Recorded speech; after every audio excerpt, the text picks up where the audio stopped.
Alejandro Berkovich, Berko, por supuesto no necesita presentación, menos en esta radio. Nos conocemos desde hace mucho tiempo, participamos en una experiencia fallida de periodismo, sobrevivimos evidentemente, y acá está presentando Berko un libro muy interesante que se llama El país que quieren los dueños, editado por Planeta, bueno, donde escribe Berko y donde escriben también otros autores. Gracias por venir a Fuera de Tiempo. Gracias a vos, Dieguito, por invitarme al programa más profundo y más informado de la radio. Bueno, muchísimas gracias. Es un honor estar Muchísimas acá. Gracias. No sé por qué decís fallido, ¿por crítica? Por crítica, sí. Pero no fue fallido. Duró poco. Ah, en ese sentido sí. Sí. Pero fíjate los frutos que dejó. A mí me dio además a mi esposa, así Cierto. que a un montón de amigos. Un montón de amigos desde esa época que se mantienen unidos, más allá de las circunstancias. Flor de semillero, crítica. Bueno, arranco por el primer capítulo que escribiste y que creo que bueno tiene varias ideas centrales de este libro.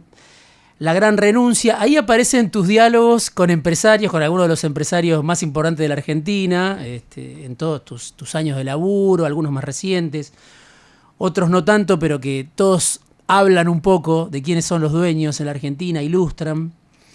Pero la idea central, me parece, vos me dirás, en ese capítulo es, bueno, Argentina tiene una clase dominante que renunció a ser una clase dirigente, Sí. a conducir un proyecto de país, como sucede quizá en otros países de América Latina o del primer mundo.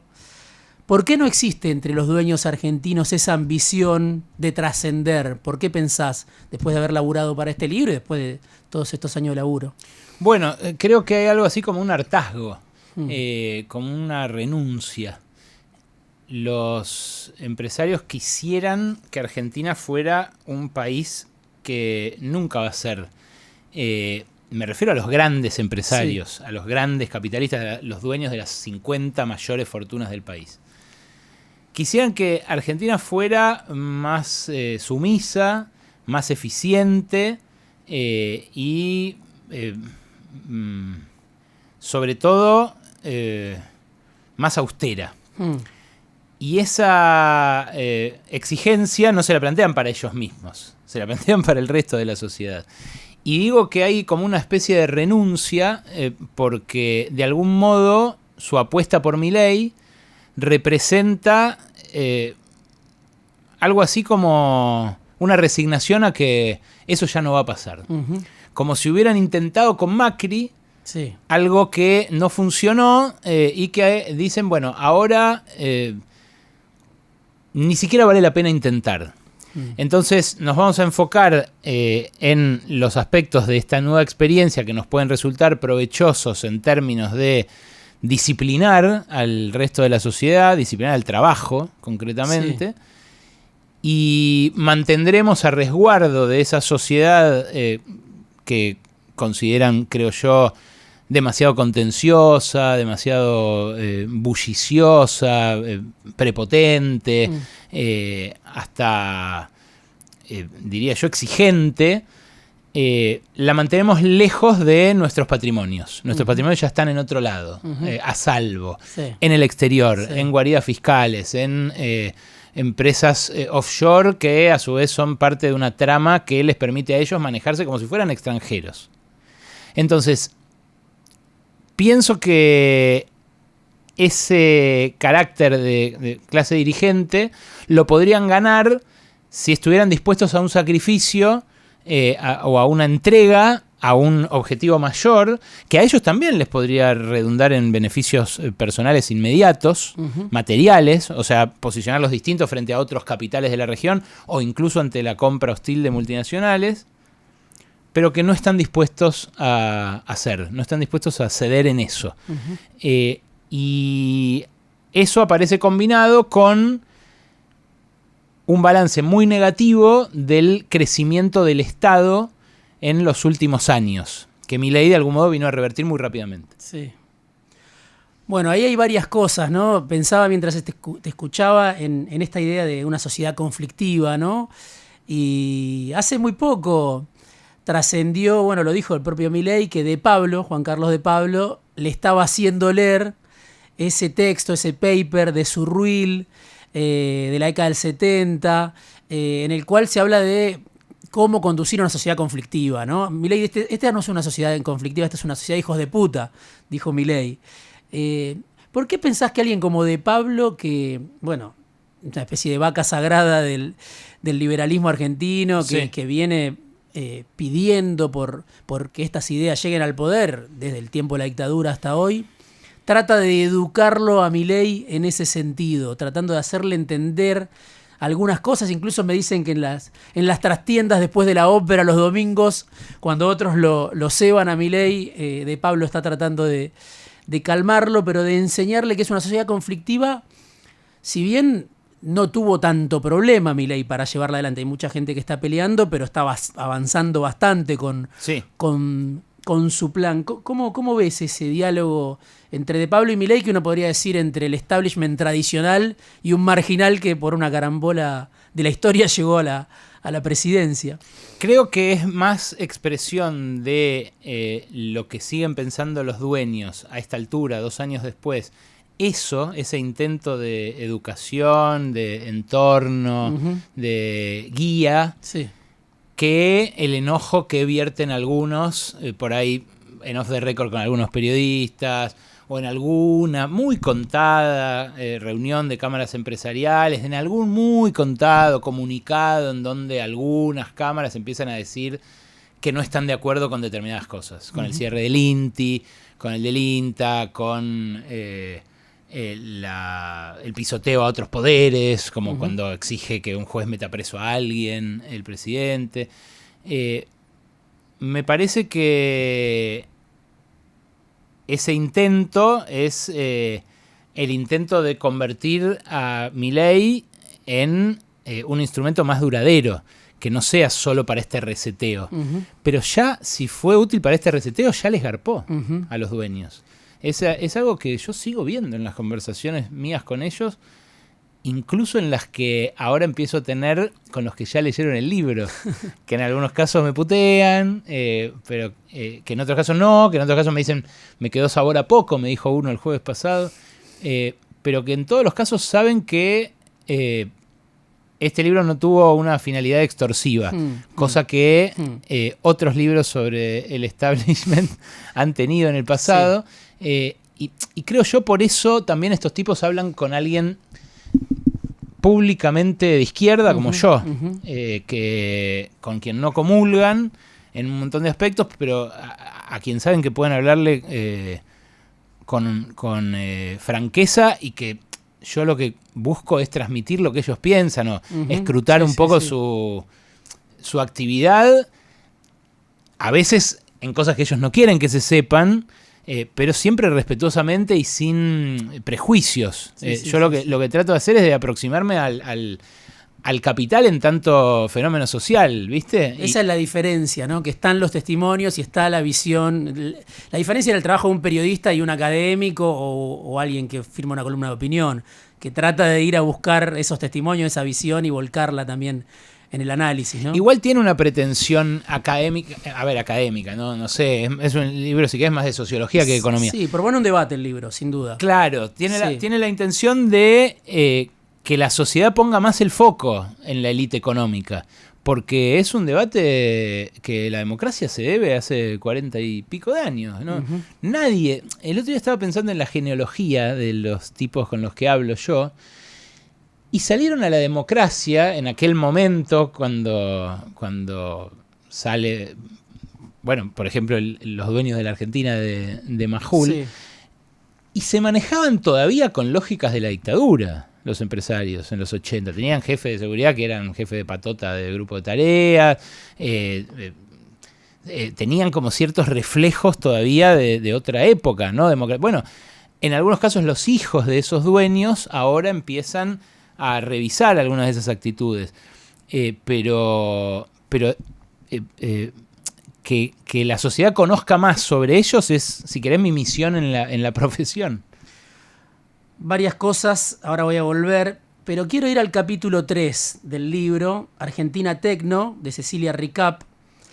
Y lo primero que me llamó la atención, o no, pero que me parece que aporta, habla de un dato de la sociedad argentina. Dice que en promedio una persona pasa en Argentina 9 horas por día conectada y que somos el cuarto país en cantidad de datos creados por habitante conectado por segundo, ¿no? En esto del capitalismo de datos, del capitalismo de vigilancia.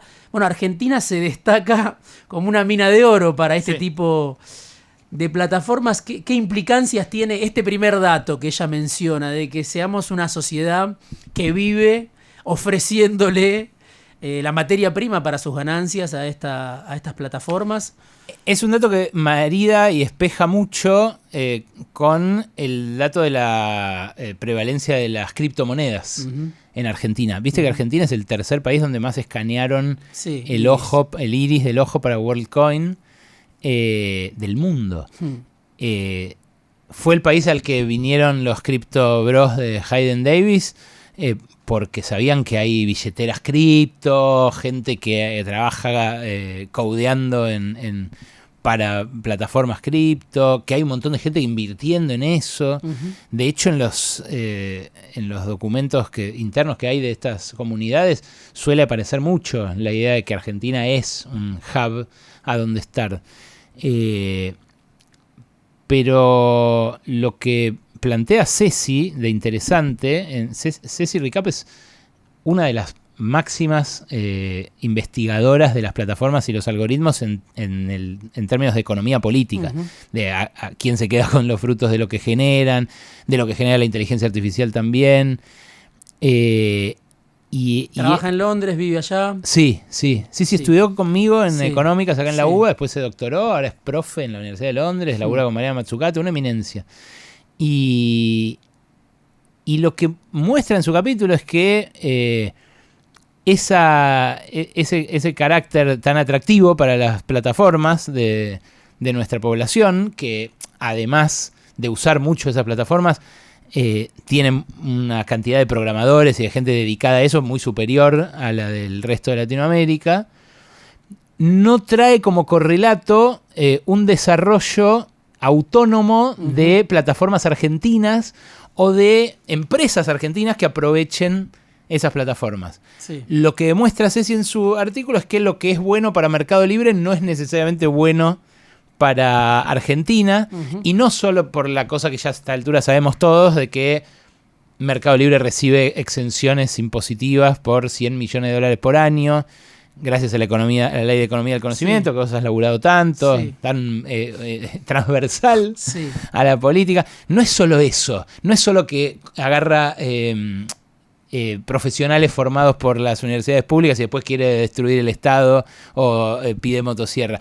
Ni siquiera es solo el hecho de que hizo lo que hizo con empresas como Maquinalis. Sí, eso estaba pensando en esa anécdota de la empresa de Córdoba, una startup creada por docentes de la Universidad Nacional de Córdoba, que nació en 2009 y finalmente Mercado Libre la termina comprando en 2018, pero sin haber nunca invertido en lo que vos mencionabas, ¿no? En innovación, en investigación, en desarrollo, claro, sino robando lo que otros crearon. Es que lo que hace el chabón, claro, es comprarse una empresa que hacía en 2009 Machine Learning, o sea, la protointeligencia artificial, pero que lo hacía de código abierto y para todas las empresas que quisieran contratarla en Argentina, y que de repente Mercado Libre dice, che, estos lo hacen mejor que los míos que hacen esto. Me la compro y que no trabaje para nadie más. Algo que en tecnología pasa mucho, comprar para desarticular, para que el competidor no avance. Pero te decía, ni siquiera es la exención impositiva, ni siquiera es esto de la apropiación privada de recursos que podrían ser públicos, sino que es algo peor. No hay un desarrollo que desafíe a los desarrollos norteamericanos o europeos, sobre todo de Silicon Valley, norteamericanos, sino mera copia. Cuando hay una potencia local que permitiría plantar esa cara, hacer ese desafío. Bueno, son tipos que no se animan, que son re machitos desde Punta del Este y qué sé yo, pero no se animan a salir a competir grosso con las grandes plataformas. Y me van a decir, no tiene escala, Argentina tiene poca población, qué sé yo. Bueno, ha habido casos. y fenómenos de empresas que desde países muy marginales hicieron mucho más. Sí, ahí el dato es, estas empresas, bueno, ella también habla de Globant, habla de Voilà, ¿no? Lo que hacen, dice, es llevarle el negocio a Google, ¿no? Sin resolver el problema, un poco lo que vos decías de la dependencia digital. Pero ahí te pregunto por el Estado, ¿no? ¿Qué dice del Estado también? Porque el Estado podría propiciar esa soberanía digital detectando lo mismo que detectó Galperín en esta empresa de Córdoba, ¿no? Y decir, bueno, lo voy a potenciar. Sí, claro. Ahí hay un vacío, ¿no? Quizá pedirle a Galperín que apunte a la soberanía digital o trate de revertir la dependencia digital es demasiado, pero son investigadores, gente emprendedores, si se quiere, que surge desde la universidad pública, en este caso de Córdoba, ¿no? Sí. Hay ingenieros técnicos, programadores, un montón de gente hiper mega talentosa. Lo que parece una picardía es que no haya esa intención de liderazgo en el gran capital, porque en definitiva el Estado siempre tuvo el estigma de ineficiente, qué sé yo. Y fíjate, en este caso en Cuba, la empresa que hace punta en Machine Learning hace 15 años. Sí. Si querés, lo que falta es lo que dice Varoufakis, que yo cito mucho en el libro, porque es un libro que me marcó mucho el año pasado, Tecnofeudalismo. Sí. Ceci, de hecho, es amiga del tipo que tuvo esa idea antes que Varoufakis, que se llama Cédric Durand, un francés. Y lo que cito yo de Varoufakis es que el tipo dice, estos algoritmos que son para enriquecimiento de los mega magnates de Silicon Valley podrían ser de mucha utilidad social si los pusiéramos a andar ni siquiera desde el Estado, desde la comunidad. Porque esos datos que producimos nosotros son los que en definitiva enriquecen los algoritmos y las plataformas. Es un capitulazo el de Ceci. Me parece que habla muy en profundidad del capitalismo actual. Y como todo el libro, ¿no? Muestra cómo funcionan estas élites, los dueños, y al mismo tiempo que uno va incubando ciertos sentimientos contradictorios con respecto a los dueños o a ciertos empresarios, también se pregunta, bueno, ¿por qué esas oportunidades no las puede aprovechar el Estado? O incluso pensaba, esto que el libro plantea, esta élite renuncia a conducir a la sociedad, uno también se lo podría preguntar, ¿por qué desde el sindicalismo no hay un proyecto para conducir a la sociedad? O desde los sectores populares, o desde los partidos de extracción popular, ¿no? Para conducir a toda la sociedad, incluido a estos dueños, ¿no? Como que falta también esa capacidad o esa ambición. Mientras uno va repasando las páginas del libro, o en mi caso me pasó eso, va pensando también, bueno, hay mucho espacio también para crear cosas distintas. No hay partidos políticos que tengan escuelas de cuadros, gente formándose en estos temas. Hay fragmentariamente algunos intentos, pero lo que pasa es que eso escribe otra gente, Diego. Vos, por ejemplo. Hay gente en la universidad trabajando estos temas, pero claro, muy, muy a contramano. Voy al capítulo 2 de Gustavo García Zanotti, que habla de riqueza en fuga, creo que se llama, y la apelación de las grandes empresas argentinas a las guaridas fiscales, que no es un problema eminentemente argentino, ¿no? Ahí somos parte de las generales, nos corren las generales, pero el libro cuenta el caso Vicentín, Techin de Paolo Roca, Mercado Libre de Galperín, Pan American Energy de Bulgeroni, Marcelo Mindlin de Pampa Energía, Eduardo Elstein de IRSA y Cresud, Eurnequian, todos nombres que no los solemos escuchar como objeto de estudio. Generalmente escuchamos sus nombres cuando viene de la mano del envase publicitario, ¿no? Pero no como objeto de estudio. Ese es el mérito, uno de los méritos del libro. Y la pregunta es, ¿cuál es la particularidad de estos dueños argentinos, de estos héroes que promueve Milei en materia de evasión y fuga, si estamos hablando también de un problema más general, ¿no? Del capitalismo, de las guaridas fiscales? ¿Qué tienen que los distingue estos héroes del presidente? Bueno, es cierto que en muchos lugares del mundo prosperaron en estos 25 años del siglo XXI estructuras societarias parecidas a las que pusieron en pie los empresarios argentinos para, como te decía al principio, convertir su empresa en una empresa extranjera o en una multinacional aun cuando tenga actividad solo en este país. Creo que los argentinos lo hicieron con una destreza especial. Sí. Vos me dirás, o ellos me dicen, Sí, habitualmente cuando sí. les cuestiono esto, es la única forma de seguir haciendo negocios en Argentina. No hay otra. Me decía que vi el jueves pasado, uno de los que aparece citado en off en el libro, me decía, ¿cómo cree que pida plata afuera para un pozo petrolero si no tengo sede en Delaware, si no tengo más o menos los libros en Panamá o en otro lado que no sea la Argentina? ¿Qué le voy a decir que cotizo en la bolsa de Buenos Aires? Como diciendo... Sí. Y eso marida y se emparenta también con lo de que el país va a crecer solo cuando ya no haya riesgos de que vuelva el kirchnerismo, que es algo que me dicen los dueños todo el tiempo. Igual que lo dice Sturzenegger, pero en voz baja en un bar y en off the record, pero es lo que piensa Macri también. Que el riesgo país no va a bajar hasta que no esté enterrada la posibilidad, estoy usando la palabra a propósito, de que vuelva el peronismo y particularmente el kirchnerismo, en lo cual engloban obviamente a Kicillof. Aún con Cristina detenida, inhabilitada de por vida, hay como un temor en esos sectores. Aún con Milei en la presidencia. Y lo que pasa es que la fragilidad de este esquema económico los hace pensar en que una debacle repentina catapultaría al que en ese momento sea la oposición más numerosa y que esa oposición numerosa hoy es el peronismo. Entonces, bueno,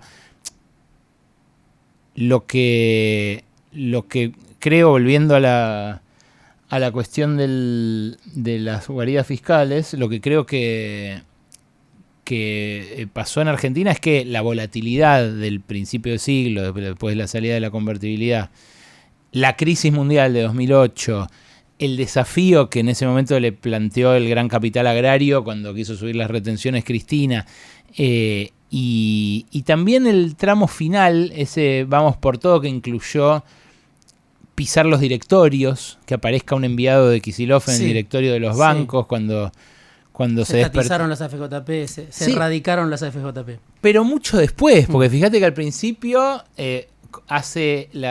comete su herejía vudú, pero deja zombies esas acciones hasta como 5 años después. Y después ponen directores. Y ahí pone directores. Kicillof cuando aparece en escena. Sí. Bueno. Él mismo, bueno, varios de los que hoy están en la provincia de Buenos Aires, Guado de Pedro, ¿no? En claro. los directorios, sí. Agis. Bueno. Me parece que el entramado ese de empresas offshore, esa especie de declaración de independencia del gran capital respecto del país, ellos lo justifican todo el tiempo con la cuestión de la volatilidad argentina o del peligro de que alguien los expropie, pero sí.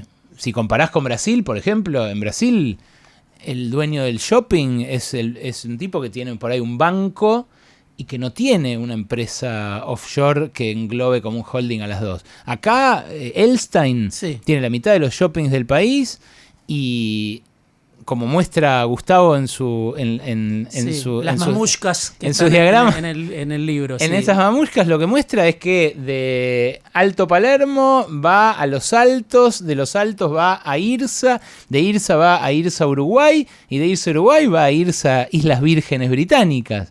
El hombre que hospeda al presidente. Claro. O que las grandes familias tienen sus patrimonios en trusts familiares en Isla de Man. Ahí donde la tiene Caputo. Entonces, eso no pasa con el shopping brasilero. Bueno, ahí hay un dato en el libro también para pensar la especificidad argentina, que dice: Argentina está entre los 5 países con mayor riqueza offshore del planeta. Eso lo mencionás vos en tu capítulo. Entonces, hay, claro, una destreza, como vos decías, de los dueños de la Argentina. Y me interesa preguntarte... Digo, está también José Luis Manzano, que en su momento estuvo muy cercano a Sergio Massa, obviamente alguien que se quedó con Edenor durante el gobierno del Frente de Todos, que tiene su historia política, Alejandro McFarland, varios de los que mencioné antes. ¿Qué están esperando de estas elecciones? ¿Qué pensás vos? Porque mencionabas el caso Macri, ¿no? Y estamos a días de las elecciones, provincia de Buenos Aires, septiembre, octubre. ¿Pero qué están mirando? ¿Están mirando algo especial en este caso? ¿Hay algo distinto o es la misma película de 2017? Están pensando en cómo evitan un colapso como el de 2018. Sí. Están maravillados por lo que logró la motosierra en términos de reducción del peso del Estado sobre ellos, como en la forma de impuestos, pero también de sometimiento del Estado en tanto rival por la administración del excedente. O sea, están muy contentos con lo que Milei consiguió desde adentro del Estado. Sí. Lo van a votar a Milei masivamente, los dueños, masivamente, mantiene un apoyo mayoritario. Lo que prima ahí es, pero muy mayoritario, diría casi unánime, lo que prima ahí es el desprecio por ciertas formas, quizás la incomodidad con algunos rasgos especialmente brutales, pero una satisfacción total con el plan de estabilización, aún con sus costos en sus propios balances. Bueno, ahí está el caso de las alimenticias, por ejemplo, Sí, ¿no? sí. Que están perdiendo bastante plata en este primer trimestre, según los datos que publican, y los números que cierran son de las multinacionales argentinas que pueden exportar, pero el consumo interno está muerto. Eso vos lo seguís muy muy al detalle, está liquidado. Sí, pero de algún modo ellos al comprar Milei compran la reorientación también del modelo de acumulación de capital en Argentina.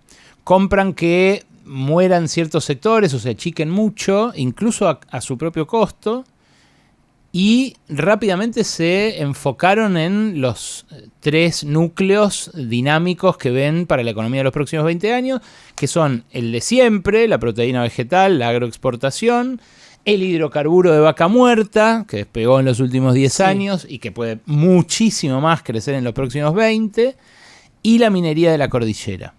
Entonces, el RIGI, que tiene foco en esos núcleos, que ofrece ventajas que están pensadas prácticamente especialmente para esos núcleos, es algo que, nacido en los estudios de abogados de los dueños, ejecutó Milei y que ahora, que seguramente lo van a extender, pero que llega al año, muestra con mucha menos inversión, 1/3 de la que preveía Milei al principio, pero muestra hasta qué punto el capital está dispuesto a poner.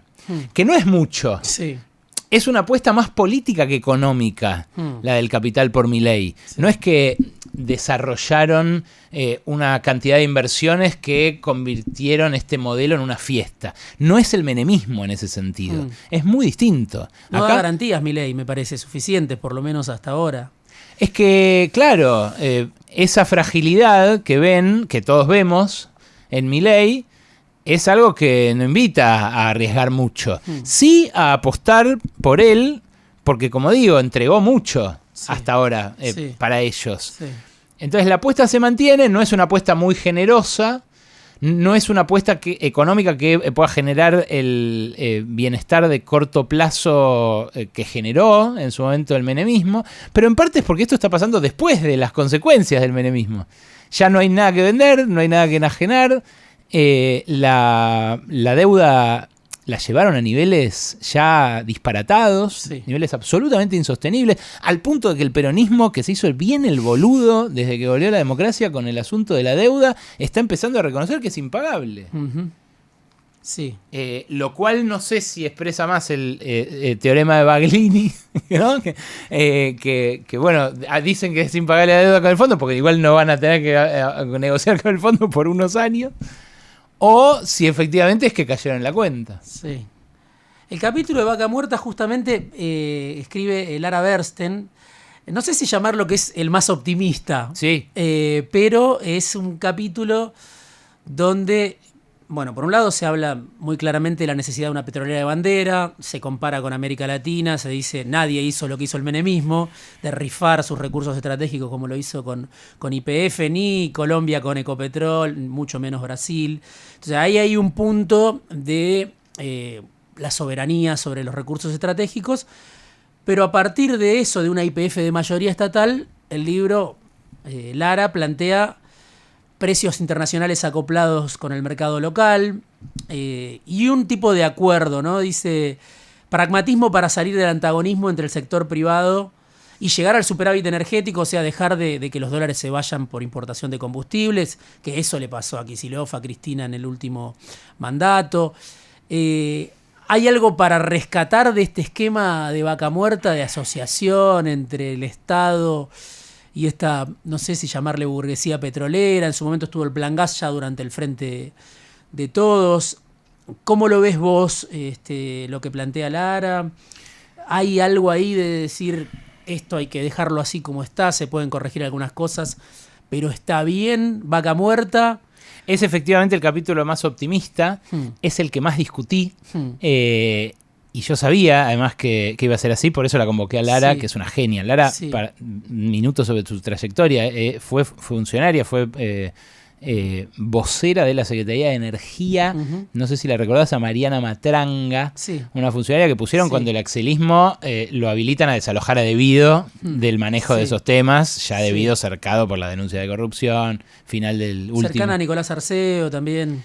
Lara se va de la función pública, como muchos, casi todos, diría yo, los axelistas del área energética, que fue una diáspora, se fueron todos. Ese es un libro también. Vos conocés a muchos, sí, sí, re. Los que se fueron. Exacto, gente valiosísima.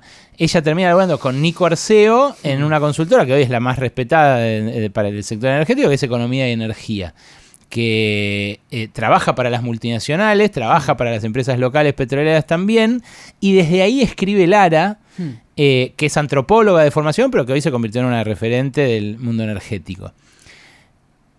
Fíjate que lo que ella propone como horizonte posible para Vaca Muerta es una alianza entre el Estado y su petrolera de bandera y las multinacionales, donde los capitales locales tengan un rol más accesorio, menos estratégico. Otro empresario que sale en el libro, con el cual me junté hace 2 semanas, me decía, yo no puedo conseguir más guita afuera. Nosotros, está bien, tenemos toda una estructura offshore que nos hace que nos presten los bancos de repente guita, pero estamos llegando a un tope. Las empresas argentinas estamos muy endeudadas. Y lo que dice Lara es, para sacarle el jugo a Vaca Muerta en los próximos 20, 30 años, que es la ventana en la cual se supone que vamos a usar hidrocarburos, después ya si lo seguimos usando va a explotar el planeta o algo así.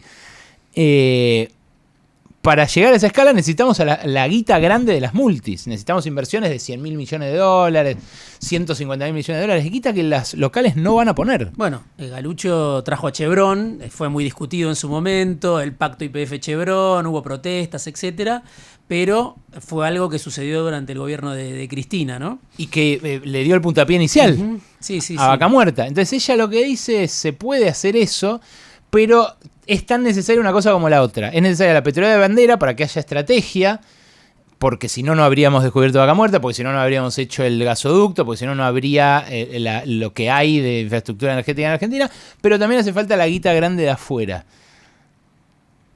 Eso para mí también expresa el límite del capital argentino y su carácter pueblerino, periférico, medio de equipo chico. Esa actitud de equipo chico que tiene el gran capital argentino es parte de nuestro subdesarrollo, es parte de lo que nos hace chocar contra la pared una y otra vez. No son solo los políticos. Claro. Ese es el punto del libro. Es que ellos están todo el tiempo diciendo las soluciones para el país, hablando en público de que tienen la posta, pero no están dispuestos a acaudillar eso poniendo la guita donde la tienen que poner. Y es el huevo o la gallina, porque te dicen, bueno, pero ¿sabes por qué no la pongo? El otro día uno me dice esto. ¿Sabes por qué no la pongo? Porque hay tipos como vos que dicen en los medios las cosas que decís vos. Le digo, y bueno, pero es el país a donde te hiciste rico, ¿o no? Es un país maravilloso en muchos otros aspectos, aparte de mí. ¿No? Ahí hay un tema que también me parece surge del libro o para discutir, que es un problema muchas veces, pienso en los que están y cuestionan a los dueños, a las élites, a los ricos, a estos empresarios que la fugan, que tienen sus guaridas fiscales, que no innovan, que es justamente quedarse en la denuncia y la indignación, ¿no? Sin poder entender, ni siquiera proponerse, digo sobre todo cuando uno se dedica a hacer política, ¿no? Sí, sí. Cómo relacionarse con estos actores para, bueno, sacar el mayor provecho posible en defensa del interés nacional de una relación con este poder económico, ¿no? Creo que también lo mencionás en el libro. La dirigencia política muchas veces o es vocera de estos sectores o dice, bueno, como decía en su momento Cristina, la juntaron en pala, pero no termina de haber una posibilidad. Entender por qué. Sí, o de condicionar esa junta. De conducirlos, claro. O llevarlos hacia un esquema que les cierre a la mayor parte de la población, ¿no? Porque en esta conversación, y muchas veces sucede cuando hablan los dueños, o cuando se habla de vaca muerta, el rigui, la minería, el agronegocio, hay más de la mitad del país afuera, ¿no? Claro. Es un modelo, no sé si llamarle extractivista, pero es un modelo de enclave, de algunos actores que pueden exportar, y uno se pregunta dónde va a laburar la mayor parte de la población cuando la industria se hace mierda, ¿no? La construcción, el comercio. Eso no está en la agenda de los dueños, me imagino. Es que por eso hablo de renuncia. Lo que pienso es que la apuesta por Milei como modelo subdesarrollista, deliberadamente subdesarrollista, que recorta capacidades científicas, tecnológicas, las cosas que hacen crecer a los países de verdad, y la apuesta por esos sectores, esos enclaves, es una renuncia a ver en el empleado un cliente, que es lo que hizo armónico al capitalismo durante el siglo XX, ¿no? Un sistema que nace signado por el conflicto, en donde unos pocos tienen lo que a muchos les falta, y donde todo funciona en parte porque esos pocos tienen lo que a muchos les falta, porque si no, lo dice Marx, ¿no? En el Capital, si vos te vas con un barco y un montón de guita y un montón de obreros a Australia, donde hay campo infinito en los albores del capitalismo, y bajan los obreros, baja el dueño, baja la guita, y los obreros agarran cada uno un cacho de tierra y se van a la mierda, ¿no? La clave de que el capital funcione es que los otros no lo tengan. Bueno, ese sistema pudo funcionar y regir todo Occidente y todas nuestras sociedades durante un siglo, en parte porque había ese vínculo, un vínculo de ida y vuelta, dialéctico. Si vos dejás de considerar que hay un cliente en tu empleado, no pensás más en cuánto gana o en... Sí, están desconectados del mercado interno muchos de estos. Claro. ¿No? Salarios bajos, exportar. Pero claro, después del 2001 había un temor de los CEOs, ¿no? En algún momento también lo hablé con Rodrigo Sarazaga, sacerdote jesuita, que decía, no, los CEOs aprendieron después del 2001 que si se hunde el barco, también ellos, ¿no? En el camarote la pueden pasar mal, pero hoy pareciera que ese temor está olvidado, ¿no? Nada, volvió la fiesta en el camarote. Y la fiesta está solo en el camarote. Esa es la clave de la diferencia con el menemismo, me parece. No hay un derrame que pueda hacer que esto genere fervor de ningún tipo. Puede generar miedo, y eso se puede sostener en el miedo, en la represión. Sí. Puede apoyarse en la incapacidad del lado de enfrente de articular una propuesta, pero sigue siendo muy frágil. El último capítulo, bueno, lo escribe Tartu en otro registro, y ahí aparece justamente El planeta de los dueños, se llama. Sí. Con ironía, bueno, ahí se describe un universo paralelo que muestra cómo se mueven las familias acomodadas y muchos de estos dueños de los que estuvimos hablando, pero no hay una intranquilidad en el fondo en esa autosegregación que describe el último capítulo, ¿no? De vivir en otro planeta muy lejos de las mayorías. No hay una intranquilidad, un cierto temor en los ricos, en los dueños, de que algún día eso corra peligro. De que pase lo de la canción de Serrat, Sí. la de la Disculpe el Señor. Sí. Porque es muy llamativo, ¿no? Está muy bien descrito y justamente lo que muestra es cómo se aíslan de esa sociedad, ¿no? Sí. En la que viven con sus modos, con sus aviones privados, con sus torres de lujo, pero pareciera que no están tranquilos. Sí. Usamos aviones chiquititos, dicen sobre sus privados. Mirá, no lo había pensado así, es interesante.